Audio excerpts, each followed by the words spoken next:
Hello guys, आज हम देखने वाले हैं reach for the top chapter का पार्ट 2, जिसमें एक रशियन गर्ल मारिया शरापोवा की बात की गई है और इनकी एज 18 साल रही होगी और ये सक्सेसफुल हो चुकी थी।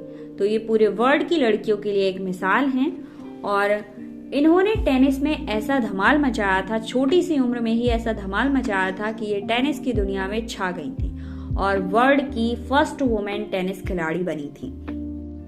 तो इस चैप्टर में इन्हीं के बारे में बताया गया है। फटाफट से चलते हैं चैप्टर की ओर। तो गाइस, मारिया शरापोवा की स्माइल जो थी वो काफी अट्रैक्टिव थी, ग्लैमरस अटायर के साथ साथ उनमें कुछ ऐसी बात थी जो दुनिया से अलग थी और उनकी वही बात उन्हें मंडे 22 अगस्त 2005 में नंबर 1 की पोजीशन पर ले आती है। वो टेनिस के लिए नंबर 1 वुमेन बन जाती हैं। ये सारी उपलब्धियां उन्होंने कुछ सालों में ही अचीव कर ली थी। उन्हें इस ऊंचाई तक पहुंचने में केवल 4 सालों का समय लगा था। अब मारिया जब बहुत छोटी थी, यानी 9 ईयर की थी, उनका 10th बर्थडे आने ही वाला था। उस टाइम उन्होंने इस कॉम्पिटिटिव दुनिया में अपने आप को चेंज करना शुरू कर दिया था, मतलब खुद में इम्प्रूवमेंट करना शुरू कर दिया था। इस दुनिया से लड़ने के लिए वो 10 साल में तैयार हो रही थी। मारिया को आज भी याद है कि वो अपना 10th बर्थडे अपने घर नहीं मना पाई थी। उनके फादर उन्हें अमेरिका ले गए थे टेनिस के लिए। अब टेनिस की वजह से उन्हें अमेरिका जाना पड़ा। उसके बाद मारिया बताती हैं कि उन्हें आज भी वो फ्लोरिडा का ट्रिप याद है जब वो अपने फादर यूरी के साथ 2 ईयर तक वहां रही थी। और ताज्जुब की बात ये थी कि उनकी मदर उनके साथ नहीं जा पाई थी कुछ वीजा रिस्ट्रिक्शन की वजह से, और एक 9 साल की बच्ची बिना मदर के फ्लोरिडा में रहती है और उसे अपनी माँ की याद भी आती है।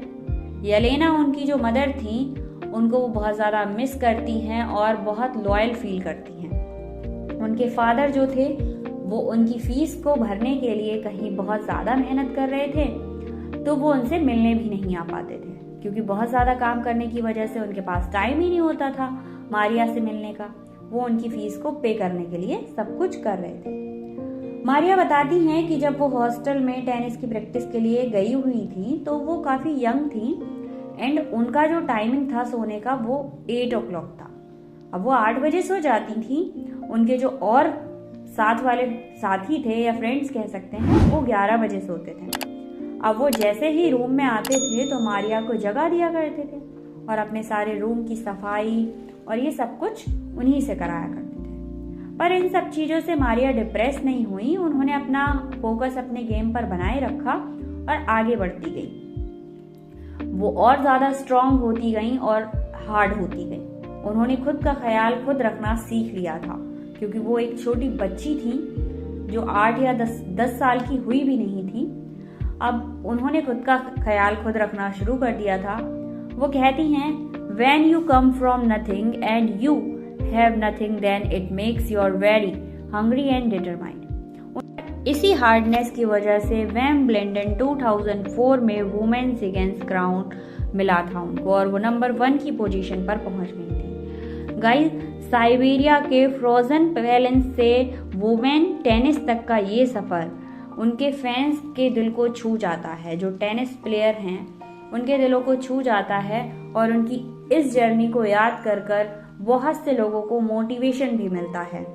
और मारिया ने लाखों दिलों को जीत लिया। जब मारिया से उनके एम्बिशन के बारे में पूछा जाता है तो वो सीधे देखते हुए आंसर देती हैं और उनके आंसर से ये पता चल जाता है कि उन्होंने जो सेक्रीफाइसेस किए हैं वो बेकार नहीं गए हैं। मारिया कहती हैं कि मैं मेहनत करती हूँ और मुझे पता है कि मुझे क्या करना है। ये मेरा जॉब है, मतलब ये जो कर रही हूँ ये मेरा जॉब है और ये सक्सेस का एक मंत्रा है। और वो ये सारी बातें अमेरिकन उच्चारण के साथ बोलती है और लोगों का डाउट क्लियर करते हुए बोलती है कि मैं रशियन हूँ।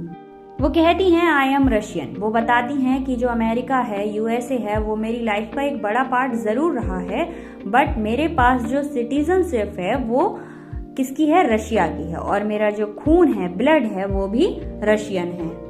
और वो कहती हैं कि वो रशिया के लिए ओलंपिक्स में भी जाएंगी अगर वो लोग चाहते हैं, मतलब रशिया के लोग चाहते हैं तो वो रशिया के लिए ओलंपिक्स में भी जाना पसंद करेंगी। जैसे सारे लोगों की कुछ हॉबीज होती हैं, वैसे ही मारिया शरापोवा की भी कुछ हॉबीज हैं। उन्हें डांसिंग, फैशन और सिंगिंग में बहुत ज़्यादा इंटरेस्ट है।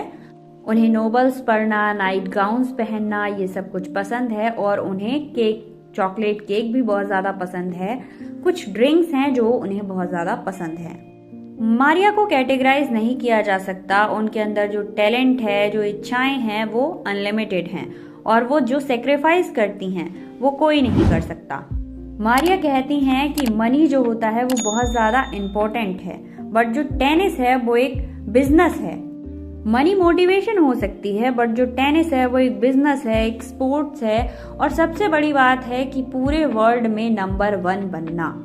इन्हीं सारी क्वालिटीज के साथ उनका चलते रहना आज भी जारी है। आज भी वो आगे की ओर जा रही हैं। तो गाइज यहीं पर हमारा चैप्टर खत्म होता है। आई होप आपको चैप्टर समझ आया होगा। गाइज अगर कोई प्रॉब्लम होती है तो आप मुझे कमेंट में कमेंट कीजिए एंड मिलते हैं नेक्स्ट चैप्टर की समरी के साथ। Thank you so much.